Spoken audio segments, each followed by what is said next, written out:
Welcome once again to Tales from Lagos, and our story today is the phone charger. The rain had just stopped in Lagos and puddles covered the roads.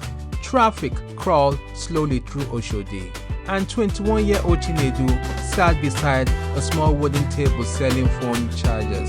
Not phones, not expensive electronics, but chargers. Different sizes, different brands. Most days, he made barely enough to eat. But every morning, he arrived before sunrise. And every night, he left after dark. Because hope was cheaper than giving up.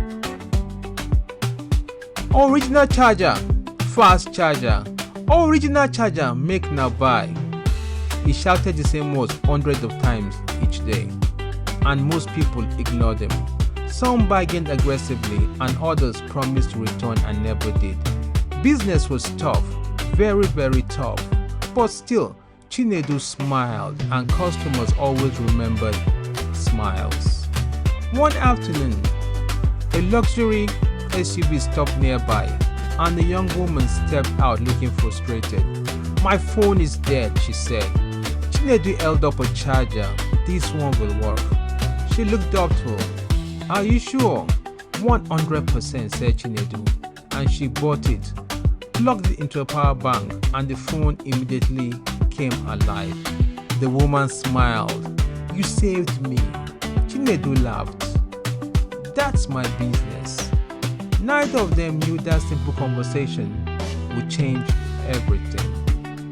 Later that evening, the woman returned. This time she wasn't alone.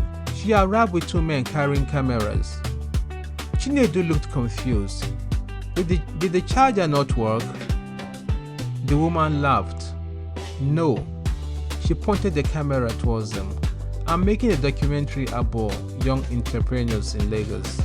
Chinedu nearly dropped the charger in his hands. "Me?" She said. "Yes, you." The interview lasted less than 10 minutes, and Chinedu spoke honestly about his struggles, his dreams, and his late father, and his desire to open a real electronics store someday. When they finished the interview, he forgot about it completely and life continued. Sales continued and the struggle continued. 3 weeks later, something strange happened. Customers started recognizing him. "You're that charger guy." Another customer arrived, then another, and then another. Confused, Chinedu searched online. The documentary had gone viral. Millions and millions of views, and people loved his positivity, his determination, and his refusal to complain despite hardship. Comments flooded social media. "Let's support this young man. Where is his shop? This guy deserves a chance." Within days, business exploded. Customers traveled from different parts of Lagos just to buy chargers from him. They supported him, as Nigerians always do, not because they needed the chargers, but because they just wanted to support him. The tiny wooden table suddenly became too small, and months later, Chinedu finally opened his first electronic shop. A real shop, air conditioning, glass displays, proper shelves, and the sign outside read "Chinedu Tech World." On opening day, a crowd gathered outside. Friends, customers, neighbors, and even the documentary filmmaker returned. "You remember me?" she asked. Chinedu smiled. "How could I forget? You bought one charger," she laughed, "and you sold one dream." That evening, after everyone left, Chinedu stood alone inside the shop. He remembered the rain, the wooden table, and the long days in Oshodi, the endless shouting, "Original charger, fast charging chargers," and he smiled.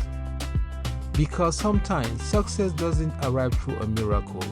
Sometimes it arrives through one customer, one conversation, one opportunity, and the courage to keep showing up every day in a city as busy as Lagos. That was often enough.